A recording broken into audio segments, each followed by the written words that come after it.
नमस्कार साथियों, स्वागत है आप सभी का अंकित इंस्पायर्स इंडिया पर। मैं हूं अंकित अवस्थी। चर्चा देश के अंदर एक सबसे बड़े एग्जाम की, जिसमें लगभग 22 लाख से अधिक विद्यार्थियों ने 3 मई के दिन डॉक्टर बनने के सपने से परीक्षा में बैठने का संकल्प लिया था। परीक्षा में बैठे भी, लेकिन 7 ही दिन बीते होंगे, नेशनल टेस्टिंग एजेंसी एनटीए ने आज अनाउंस करते हुए इस परीक्षा को रद्द कर दिया है।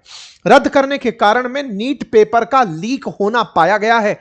नीट का पेपर लीक कैसे हुआ, इसकी सारी जानकारी आपके साथ साझा होगी।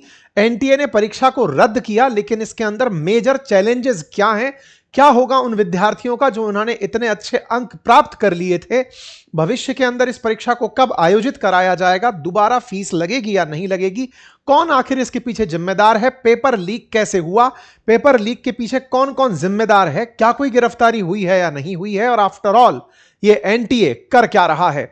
वर्ष 2024 के अंदर भी पेपर के लीक होने, एक ही नंबर पे 60 से अधिक बच्चों के आने, तमाम ऐसे बहुत सारे मामले वर्ष 2024 में भी उजागर हुए। 2025 में एनटीए ने इस पेपर को टफ बना दिया, 2026 में पेपर लीक हो गया, और 2026 के इस लीक ने पूरी तरह से एनटीए की साख पर प्रश्न खड़े कर दिए हैं।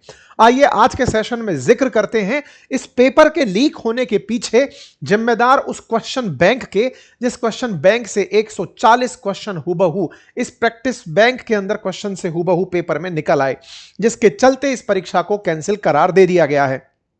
छात्रों का क्या होगा, इन सारी बातों का डिटेल में आज के सेशन में डिस्कशन होगा, क्योंकि फिलहाल एनटीए ने नीट यूजी 2026 पेपर लीक का मामला सामने आने पर परीक्षा को रद्द करने का फैसला कर लिया है।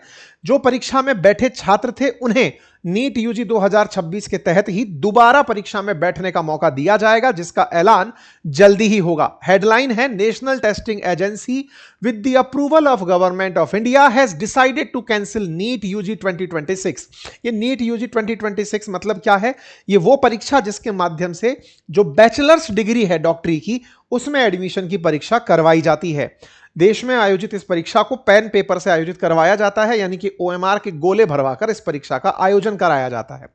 देश में लाखों विद्यार्थी सपना देखते हैं डॉक्टर बनने का। 22 लाख विद्यार्थी इस परीक्षा में बैठे थे, और उनमें से 1 लाख बच्चों को प्राइवेट और गवर्नमेंट सीट मिलाकर मिलने वाली थी, जिनमें से 40,000 सीट्स कॉलेजेस की वो हैं जो कि सरकारी हैं, उससे अधिक जो अन्य जो सीटें हैं वो प्राइवेट हैं। लगभग 40,000 सीटों में तमाम पोस्ट, चाहे वो एमबीबीएस है, बीवीएससी है, बीएएमएस है, उन सब के लिए इस परीक्षा का आयोजन कराया जाता है। इस परीक्षा को देश की सबसे बड़ी और महत्वपूर्ण प्रवेश परीक्षा माना जाता है, जिसके माध्यम से MBBS, BDS, BAMS, BHMS, BUMS, BVSc, AH, इन सभी के अंदर एडमिशन मिलता है। अगर आप इनमें बैठने वाले छात्रों की संख्या देखें तो वो लगातार साल दर साल बढ़ती चली जा रही है।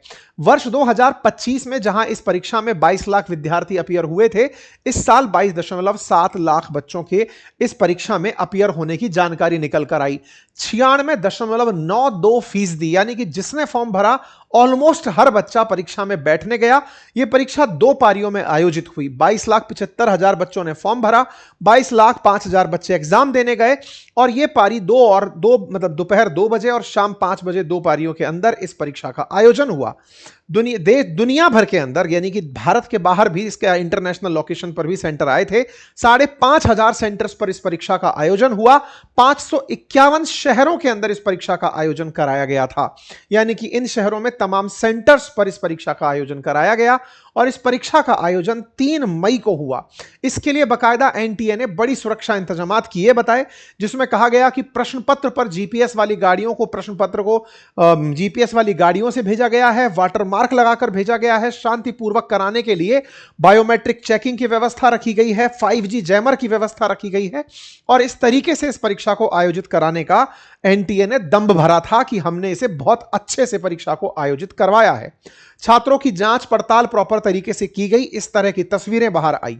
3 मई को परीक्षा आयोजित हुई। पूरे देश में एक तरह से जो परिवार थे जिन्होंने बच्चों को परीक्षा में बैठने दिया था, वो सभी शांति की, सुकून की सांस लेकर सोए कि चलो परीक्षा संपन्न हुई। बच्चे परीक्षा के तुरंत बाद ही अपने आंसर्स मार्क मैच करते हैं, देखते हैं कि कितने कितने नंबर सबके आ जाएंगे। उन सबने मैच किए। 600 से ऊपर नंबर जिनको 720 में से मिलते हैं वो सेफ स्कोर माना जाता है। 650 से ऊपर के अंक में एक अच्छा कॉलेज मिलता हुआ माना जाता है सामान्य कैटेगरी के अंदर। ऐसे में जिन बच्चों ने अच्छे अंक प्राप्त किए, उनका घर परिवार वालों ने बढ़िया सेलिब्रेशन भी कर ही लिया दिया था। लेकिन हुआ क्या? हुआ ये कि ये पेपर असल मायने में 1 तारीख के दिन ही, यानी 1 मई को, 3 मई को परीक्षा है, 1 मई के दिन ही तमाम प्रकार के टेलीग्राम चैनल्स पर घूमने लग गया था। घूमने कैसे लगा, इसके पीछे की कहानी बड़ी इंटरेस्टिंग है। राजस्थान में एक शहर है सीकर, जो कोचिंग के लिए जाना जाता है। यहां पर नीट की, जेई की तमाम कोचिंग्स हैं। आफ्टर कोटा राजस्थान के दूसरे बड़े सेंटर के रूप में सीकर उभर कर आया है। हाल ही में यहां से बढ़िया रिजल्ट्स भी आ रहे हैं, ऐसे में बहुत सारे छात्र लगातार पहुंच रहे हैं। लेकिन सीकर कई मामलों में इनका आजकल चर्चाओं में चल रहा है। चर्चा आती है यहां के एक पीजी संचालक के द्वारा, जो लोगों के लिए हॉस्टल चलाते हैं, उसके संचालक के द्वारा पुलिस को शिकायत करने का मामला बाहर आता है कि साहब कुछ ऐसा क्वेश्चन पेपर घूम रहा है, गैस पेपर घूम रहा है, जिसे पेपर से मिलता जुलता माना जा रहा है। ये कहानी कैसे शुरू हुई? कहानी हुई कि एक क्वेश्चन बैंक गैस पेपर का, जिस तरह से कि भाई कौन सा संभावित प्रश्न आ सकता है, इस तरह का एक क्वेश्चन पेपर था जिसमें 300 से 400 सवाल थे। एक ऐसा क्वेश्चन बैंक वायरल हो रहा था जिसमें से कहा गया कि पेपर के अंदर क्वेश्चन आएंगे। तो असल मायने में इस गैस पेपर से 140 के आसपास सवाल आए। ये पहुंचा कैसे? तो राजस्थान में एक जिला है चूरू, वहां का एक छात्र केरल के अंदर एमबीबीएस करने गया हुआ है। उस छात्र ने सीकर में अपने व्हाट्सएप से इस पेपर को पीजी संचालक को भेजा और वहां पर काउंसलर के जरिए 30,000 से लेकर 5 लाख रुपए तक यह पेपर बिका। इंटरेस्टिंग बात है कि इस परीक्षा के सारे क्वेश्चन नहीं बेचे गए। यहां पर यह ध्यान रखा गया कि 180 प्रश्न अगर हैं तो उनमें से 100 से 140 प्रश्न ही क्वेश्चन बैंक से मिले, बाकी क्वेश्चन ना मिल जाएं। यानी कि एक सब्जेक्ट बायोलॉजी और केमिस्ट्री तो मिल रही थी, फिजिक्स के क्वेश्चन बिल्कुल हटा रखे थे ताकि 100% नंबर किसी छात्र के ना आ जाएं। अगर 100% नंबर छात्र के आ गए तो फिर एकदम हाईलाइट हो जाएगा कि 720 में से 720 कैसे मिल गए। जैसे 2024 में हुआ था, एक ही 720 नंबर 60 से ऊपर बच्चों के आ गए थे, एनटीए पर सवाल आया। तो इस बार पेपर को बड़ा ही सोच समझकर क्वेश्चन बैंक की भूमिका में लीक किया गया। इसको बकायदा बेचा जा रहा था। एसओजी यानी कि स्पेशल इन्वेस्टिगेटिंग जो राजस्थान में यूनिट है, उसने प्रॉपर तरीके से 15 लोगों को इस शिकायत के आधार पर गिरफ्तार किया। यह खबर बाहर निकलकर आने लगी तो देहरादून, सीकर और झुंझुनू से 13 संदिग्ध लोग पकड़े गए।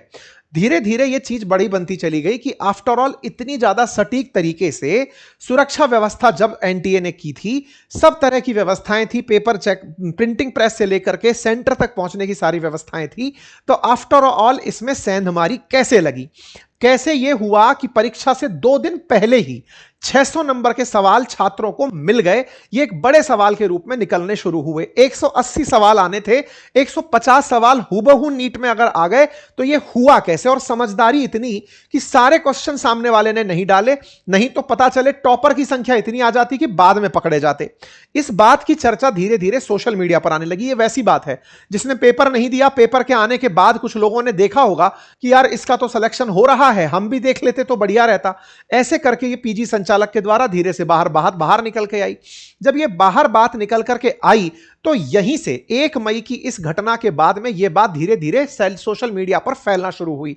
सोशल मीडिया पर टेलीग्राम के माध्यम से, व्हाट्सएप के माध्यम से यह पेपर स्क्रीनशॉट के माध्यम से वायरल होने लगा। एनटीए के अनुसार 100 से ज्यादा संदिग्ध टेलीग्राम चैनलों पर और इंस्टाग्राम अकाउंट्स पर यह पेपर देखा गया। कुछ इस प्रकार से पेपर का सेट नंबर 12 मार्केट के अंदर इस तरह टेलीग्राम पर उपलब्ध करा दिया गया था। फिर इसकी सोशल मीडिया पर जिक्र 5 तारीख के दिन तेजी से होने लगी कि 3 तारीख को पेपर हुआ, ये तो 1 मई के दिन ही टेलीग्राम पर आ गया था। लोग इस पर वीडियो बनाने लगे कि ये तो 1 तारीख के दिन ही अवेलेबल था। ये धीरे धीरे चर्चा अब बड़ी बनने लगी थी। लोग इस पर प्रतिक्रिया के स्वरूप वीडियो बनाने लगे, चर्चाएं होने लगी, पुलिस को शिकायत दी जाना शुरू हुई कि साहब सोशल मीडिया पर दिख भले अब रहा है लेकिन 1 तारीख से पड़ा हुआ है, इसका मतलब पेपर लीक हुआ था। राजस्थान की एसओजी ने इस मामले की जांच की और धीरे धीरे पहुंचने का प्रयास किया तो पता चलता है कि यह व्हाट्सएप पर मल्टीपल टाइम शेयर हो चुका था। यह जानकारी एनटीए को दी गई। एनटीए को बताया गया कि एक गैस पेपर है, 400 में से 150 क्वेश्चन सीधे सीधे आ रहे हैं, यह पेपर लीक हो चुका है मल्टीपल टाइम। एनटीए ने शुरुआत में इस बात का हालांकि मानने से इनकार किया क्योंकि उन्हें अपनी सुरक्षा पर ज्यादा यकीन था, लेकिन फिर उन्हें इस बात को मानना भी पड़ा।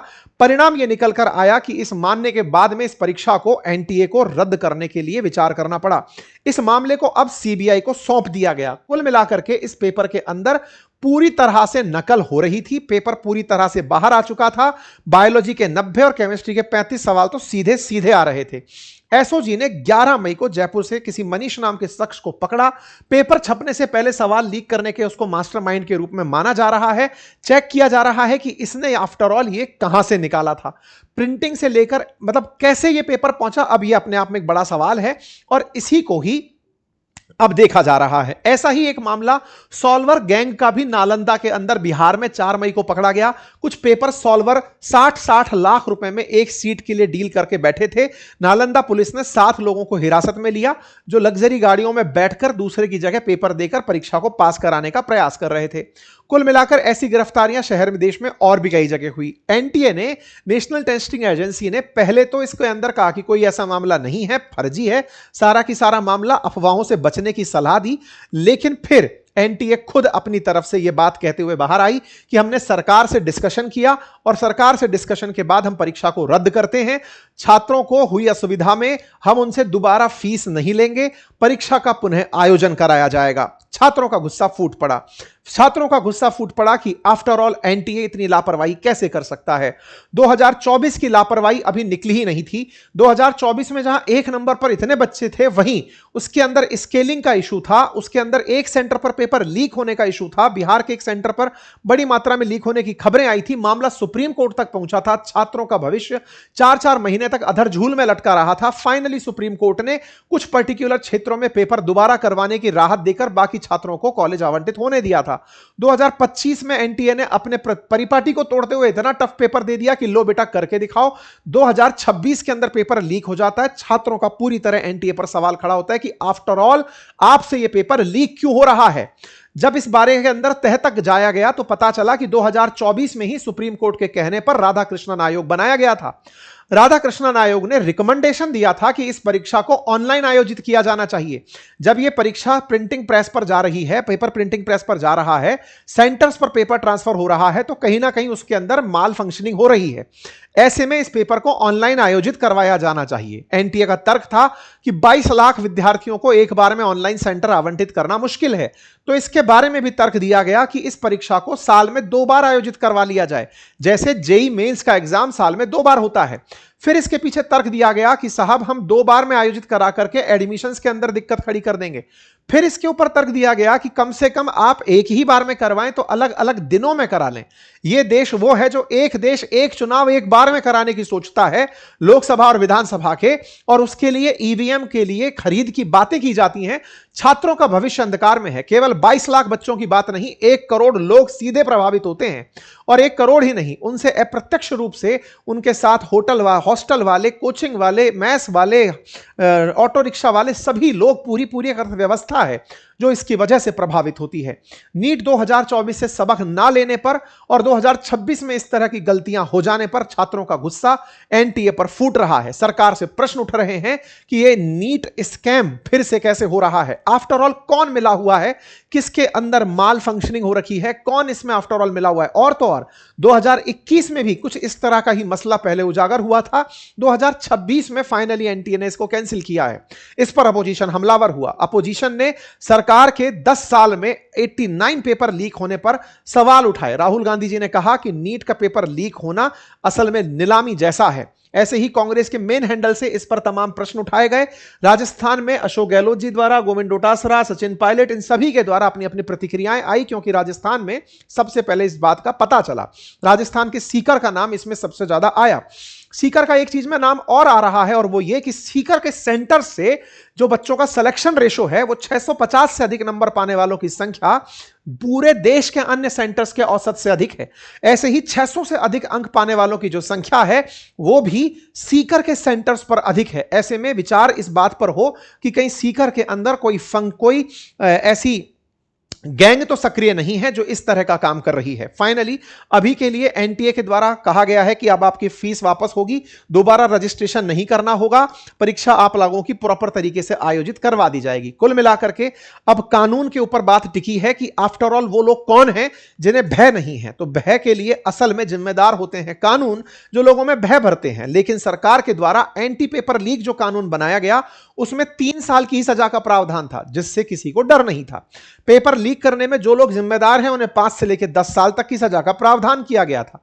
इसका सरकार का इसका भय लोगों में नहीं है और इसी कारण से लाखों लोगों की जिंदगी के साथ खिलवाड़ ये पेपर लीक एजेंट और सरकार के अंदर बैठे कुछ ऐसे लोग जो भ्रष्टाचार में लीन हैं, उनके द्वारा यह काम किया जा रहा है। आवश्यकता है इस विषय पर तीव्र संज्ञान लेने की, कोर्ट के इंटरफेरेंस की और सरकार को इन बच्चों के अंदर यह विश्वास बहाली की कि आपका भविष्य संकट में नहीं है। यह बहुत गंभीर विषय है। आप लोग इस विषय पर क्या सोचते हैं, अपनी राय कमेंट बॉक्स में जरूर दें। चैनल पर नए हैं तो सब्सक्राइब कर लें। बाकी अपडेट्स के साथ जुड़े रहें। धन्यवाद।